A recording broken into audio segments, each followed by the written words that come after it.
नमस्कार दोस्तों, आप सबका मैं अपने चैनल में स्वागत करती हूँ। आज की कहानी है पत्नी का सम्मान। तो चलिए आज की कहानी को हम लोग शुरू करते हैं। ग्रामीण बैंक में मैनेजर की पोस्टिंग होने के बाद पहली बार विजय किराए के नए घर में शिफ्ट हुआ था।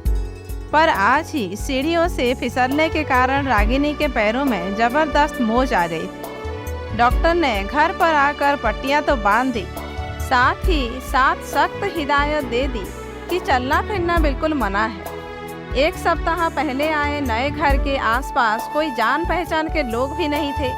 ये तो बहुत अच्छी बात रही कि पिछले कुछ दिनों में रागिनी ने किचन के साथ साथ पूरे घर को व्यवस्थित कर लिया था। 4 साल पहले विजय और रागिनी की परिवार वालों की सहमति से अरेंज मैरिज हुई। रागिनी खुद भी पढ़ने में काफ़ी तेज थी और पढ़ लिख कर जीवन में कुछ बनना चाहती थी, लेकिन पापा को कैंसर का पता चला और उसी वक्त विजय के यहाँ से रिश्ता आया तो मजबूरी के चलते शादी करनी पड़ी। शादी के बाद रागिनी पूरी तरह से ससुराल वालों की खुशियों के लिए खुद को न्योछावर कर दी थी। वो पूरी तरह से आदर्श बहू बन गई। ससुराल में सब उसकी तारीफ करते नहीं थकते थे। उसके व्यवहार कार्य कुशलता से सभी प्रभावित थे। कुछ ही दिनों में उसने अपने ससुराल की काया बदल कर रख दी थी। पहले हर चीज जैसे तैसे होती थी, अब हर चीज साफ सुथरी और व्यवस्थित रहने लगी। खाना भी वो बड़े जतन से बनाती थी। हर लोग उसके बनाए लजीज खाने की खूब तारीफ करते, सिवाय उसके पति विजय के। विजय को जरा भी खाने में नमक कम या ज़्यादा लगता या मसाला कम होता तो वो एक और खाना खाकर छोड़ देता था।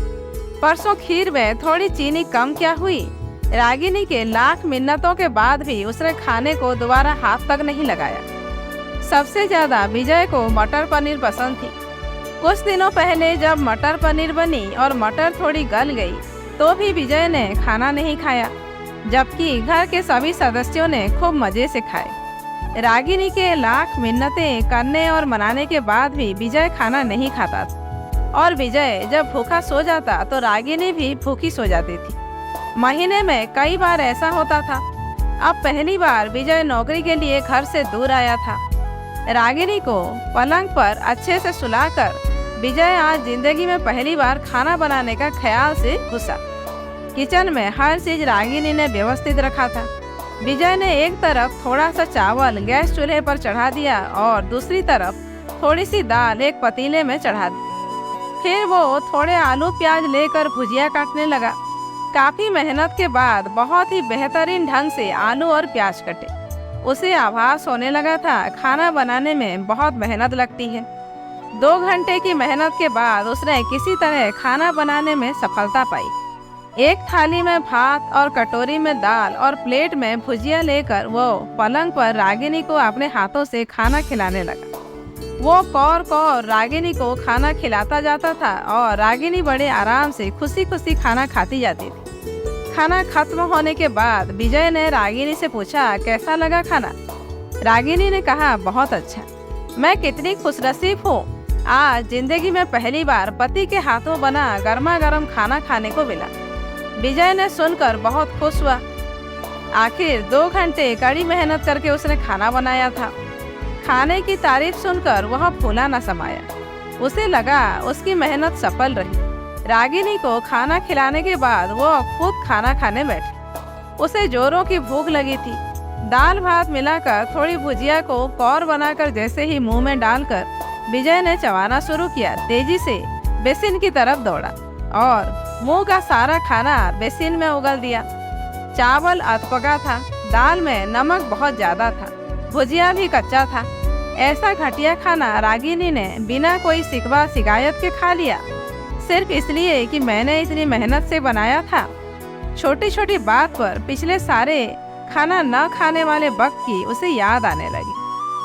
उसके दोनों आंखों से आंसू निकल पड़े। अपने बनाए जिस जिस खाने को वो एक कौर भी ना खा सका, रागिनी ने बिना कुछ कहे पूरे खाने को खा लिया।